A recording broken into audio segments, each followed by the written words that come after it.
أعوذ بالله من الشيطان الرجيم. بسم الله الرحمن الرحيم. ألف لام را، تلك آيات الكتاب المبين. إنا أنزلناه قرآنا عربيا لعلكم تعقلون.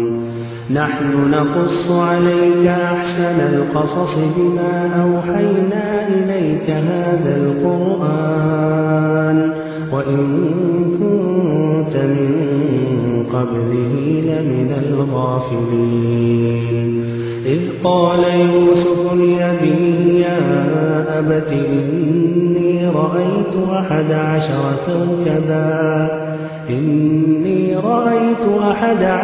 كوكبا والشمس والقمر رأيتهم لي ساجدين. قال يا بني لا تقصص رؤياك على إخوتك فيكيدونك كيدا إن الشيطان للإنسان عدو مبين. وكذلك يجتبيك ربك ويعلمك من تأويل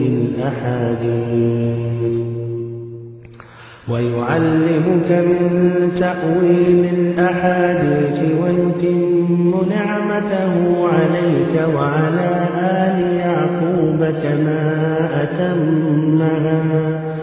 كما أتمها على أبويك من قبل إبراهيم وإسحاق إن ربك عليم حكيم. لقد كان في يوسف وإخوته آيات للسائلين إذ قالوا ليوسف وأخوه أحب إلى أبينا منا ونحن عصبة إن أبانا لفي ضلال مبين. اقتلوا يوسف أو اطرحوه أرضا يخل لكم وجه أبيكم وتكونوا من بعده قوما صالحين. قال قائل منهم لا تقتلوا يوسف وألقوه في غيابة الجب يلتقطه بعض السيارة إن كنتم فاعلين. قالوا يا أبانا ما لك لا تأمنا على يوسف وإنا له لناصحون. أرسله معنا غدا يرتع ويلعب وإنا له لحافظون. قال إني ليحزنني أن تذهبوا به وأخاف أن يأكله الذئب وأنتم عنه غافلون. قالوا لئن له الذئب ونحن عصبة إنا إذا لخاسرون. فلما ذهبوا به وأجمعوا أن يجعلوه في غيابة الجب وأوحينا إليه لتنبئنهم بأمرهم هذا وهم لا يشعرون. وجاءوا أباهم عشاء يبكون.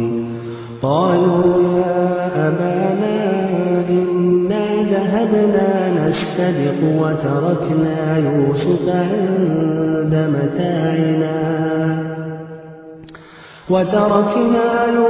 عند متاعنا فأكله الذئب وما أنت بمؤمن لنا ولو كنا صادقين.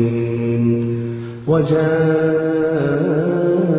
على قميصه بدم كذب قال بل سولت لكم أنفسكم أمرا فصبر جميل والله المستعان على ما تصفون.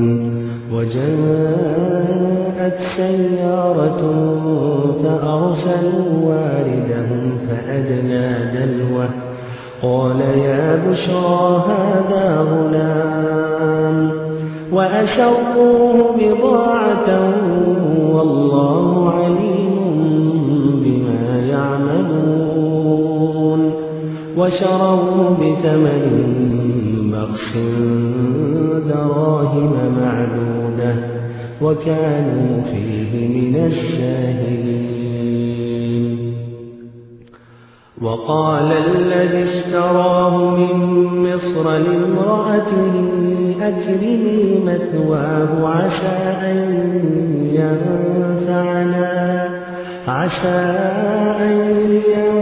ينفعنا أو نتخذه ولدا وكذلك مكنا ليوسف في الأرض ولنعلمه من تأويل الأحاديث والله غالب على أمره ولكن أكثر الناس لا يعلمون. ولما بلغ أشده آتيناه حكما وعلما وكذلك نجزي المحسنين. وراودته التي هو في بيتها عن نفسه وغلقت الأبواب وقالت هيت لك قال معاذ الله إنه ربي أحسن مثواي إنه لا يفلح الظالمون. ولقد همت به وهم بها لولا أن رأى برهان ربه كذلك لنصرف عنه السوء والفحشاء إنه من عبادنا المخلصين. واستبق الباب وقدت قميصه من دبر وألف يا سيدها لدى الباب قالت ما جزاء من أراد بأهلك سوءا إلا أن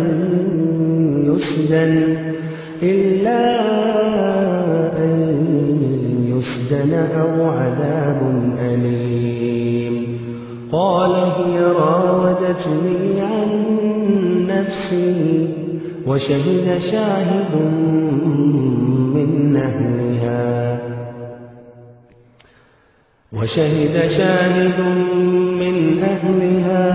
إن كان قميصه قد من